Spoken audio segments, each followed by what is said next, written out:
ಸಾಕಿದೆ ಇಷ್ಟ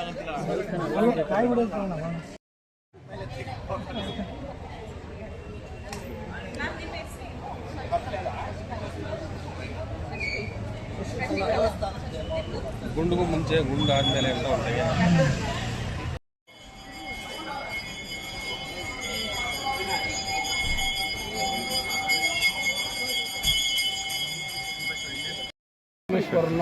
ನೋಡಿ, ಇವತ್ತಿನ ದಿವಸ ಇಡೀ ನಾಡಿನಲ್ಲಿ ಕಾಂಗ್ರೆಸ್ಸು ಗೊಂದಲದಲ್ಲಿ ಇದೆ. 2020 ಅಂತ ಏನು ಸ್ಟಾರ್ಟಿಂಗ್ ಪ್ರಮಾಣ ವಚನ ಮಾಡಿದ್ರು, ಇವತ್ತು 20ನೇ ತಾರೀಕು ನವಂಬರು ಮುಗೀತು. 21ನೇ ತಾರೀಕು ನವಂಬರು ಪ್ರಮಾಣ ವಚನೆ ಮಾಡಬೇಕಾಗಿತ್ತು. ಯಾಕೆ ಕೊಟ್ಟಿಲ್ಲ? DK ಶಿವಕುಮಾರ್ಗೆ ಯಾಕೆ ಕೊಟ್ಟಿಲ್ಲ? ಅವರಲ್ಲಿ ಹೈಕಮಾಂಡು ಕ್ಲೀನಾಗಿ ಅರ್ಥ ಮಾಡ್ಕೊಂಡಿದ್ದೆ. ಅವ್ರ ಮೈ ತುಂಬ ಕೇಸಿದೆ, ಹಗರಣಗಳಿದೆ, ED ಅದು ಇದು ಕೇಸುಗಳಿದೆ. ಅದೇನ ಕೊಟ್ಟರೆ ಇವ್ರಿಗೆ ಜಿಲೇಬಿ ತಿಂದಾಕ್ತಾರೆ ಯಾರು BJP ಅವರು. ಅದರಿಂದ ಯೋಚನೆ ಮಾಡ್ತಾ ಇದ್ದಾರೆ ಅವ್ರಿಗೆ ಕೊಡಬೇಕಾ ಕೊಡಬಾರ್ದಲ್ಲ. ಕೊಡೋಂಥ ಆಸೆ ಇದೆ ಎಲ್ರಿಗೂ, ಬಟ್ ಕೊಡೋಕ್ಕಾಗ್ತಾಯಿಲ್ಲ. ಅದರಿಂದ ನಮ್ಮ CM ಅವರು ಏನು ಮಾತು ಕೊಟ್ಟಿದ್ದಾರೆ 2.5 ವರ್ಷ, ಅದನ್ನ ಚಿಕ್ಕ ವಯಸ್ಸಿಂದ ರಾಜಕಾರಣ ಮಾಡ್ಕೊಂಡು ಬಂದಿದ್ದಾರೆ. ಒಳ್ಳೆ ರಾಜಕಾರಣಿ, ಎಲ್ಲರಿಗೂ ಸಮಪಾಲು ಸಮಬಾಳ ಅಂತ ಎಲ್ರಿಗೂ ನ್ಯಾಯವಾಗಿ ನೀತಿಯಿಂದ ಅವರು ರಾಜಕಾರಣ ಮಾಡ್ಕೊಂಡು ಬಂದಿದ್ದಾರೆ. ಎಲ್ಲರಿಗೂ ನ್ಯಾಯ ಕೊಟ್ಟಿದ್ದಾರೆ.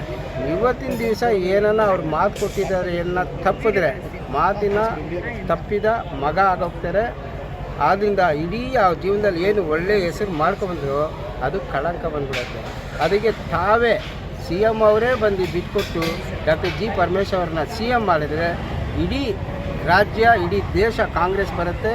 ಎಲ್ಲ ಜನರಿಗೂ ಖುಷಿ ಆಗುತ್ತೆ, ಎಲ್ಲ ವರ್ಗದವ್ರಿಗೂ ಖುಷಿ ಆಗುತ್ತೆ. ಇವರು ಒಳ್ಳೆ ನಾಯಕತ್ವವನ್ನು ಕೊಡ್ತಾರೆ. ಡಾಕ್ಟರ್ G ಪರಮೇಶ್ವರ್ ಅವರು ಅವ್ರನ್ನೇ CM ಮಾಡಬೇಕಂತ ನಾವು ಇವತ್ತೆಲ್ಲ ಮುಡಿ ಕೊಟ್ಟು ಒಳ್ಳೆ ಸೇವೆ ಮಾಡಿ ಚೂರು ತೆಂಗಿನಕಾಯಿ ಹೊಡೆದು ಒಂದು ದೇವರಲ್ಲಿ ಬೇಡಿಕೆಯನ್ನು ಇಟ್ಟಿದ್ದಾರೆ. ಅವರೆಲ್ಲ CM ಆದರೆ ಹಾಗೇ ಆಗ್ತಾರೆ. ನಾವು ಇಲ್ಲಿಂದ ಪಾದಯಾತ್ರೆ 100% ಇಲ್ಲಿಂದ ತಿರುಪತಿಗೆ ಪಾದಯಾತ್ರೆ ಹೋಗೇ ಹೋಗ್ತೀವಿ.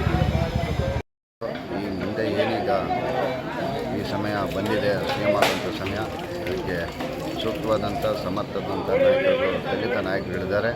ಅದರಲ್ಲಿ ರಕ್ಷಣೆಯಾಗಿ ಕಾಣ್ತಾರಂಥ ಡಾಕ್ಟರ್ G ಪರಮೇಶ್ವರ್ ಅವ್ರನ್ನ ಮುಖ್ಯಮಂತ್ರಿಯಾಗಿ ಮಾಡಬೇಕು. ಇಲ್ಲಾಂದರೆ ಏನು ಕಾಂಗ್ರೆಸ್ ಮೇಲೆ ಇಟ್ಟಿರೋಂಥ ಗೌರವನ ಆಂಧ್ರದಲ್ಲಿ ಜಗನ್ ಏನಾಗಿದ್ದ ಅದೇ ಥರ ಈ ಕರ್ನಾಟಕ ರಾಜ್ಯದಲ್ಲಿ ಕಾಂಗ್ರೆಸ್ನೂ ಮಾಡಬೇಕಾಗ್ತದೆ ಅಂತೇಳಿ ನಾನು ಈ ಸಂದರ್ಭದಲ್ಲಿ ಹೇಳೋಕ್ಕೆ ಇಚ್ಛೆಪಡ್ತೀನಿ. ನಿಮ್ಮ ಹೆಸರು ಸರ್? ನನ್ನ ಹೆಸರು ಪ್ರಕಾಶ್ ಬಾಬು ಅಂತ, ಅಖಿಲ ಭಾರತ ಅಂಬೇಡ್ಕರ್ ಅಲ್ಪಸಂಖ್ಯಾತರ ವಾಲ್ಮೀಕಿ ರಾಜ್ಯಾಧ್ಯಕ್ಷರು. Okay sir.